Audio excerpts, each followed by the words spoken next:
এই পৃথিবী থেকে আমাদেরকে চলে যেতে হবে। যাওয়ার আগে যদি মাগফিরাত নিয়ে যেতে পারি তাইলে নিরাপদ। আর যারা মাগফিরাত নিল না তাদের জন্য বিপদ। নবীদের জিন্দেগিতে কোনো গুনাহ নাই, নবীরা মাসুম। নবীদের ছাড়া বাকি যত মানুষ আছে সবার জীবনেই গুনাহ আছে। নবীদেরকে আল্লাহ তাআলা আল্লাহর কুদরত দিয়ে হেফাজত করেছেন। কোনো গুনাহ নাপাকের ছোঁয়া আল্লাহর মনোনীত পয়গম্বরদের গায়ে আল্লাহ লাগতে দেন নাই। এছাড়া মানুষ যা আছে সবার জীবনে গুনাহ আছে, কিন্তু সফল হইল তারা যারা মরার আগেই মাগফিরাতটা নিয়ে নিল আল্লাহর কাছ থেকে।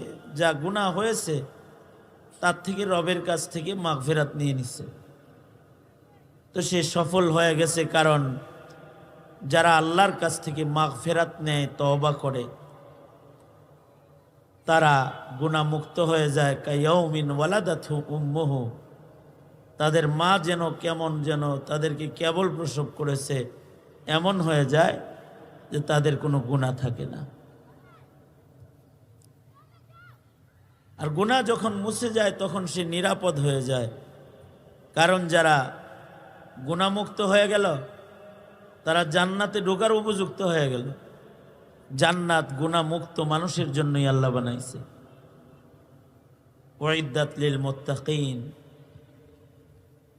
একটা গুনার নাপাক সহ জান্নাতে যাওয়া সম্ভব না। একটা গুনার নাপাক সহ আল্লাহর জান্নাতে যাওয়া সম্ভব না। আল্লাহ তাআলা পাক, আল্লাহর জান্নাত পাক।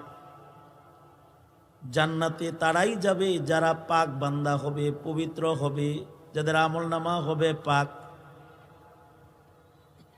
যাদের আমলনামার গুনাহ মুছবে,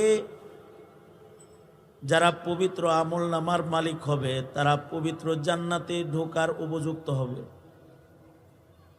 যতক্ষণ না পর্যন্ত গুনার নাপাক থেকে কেউ পুত পবিত্র না হবে ততক্ষণ পর্যন্ত আল্লাহর জান্নাতে ঢোকার উপযুক্ত বান্দা হবে না।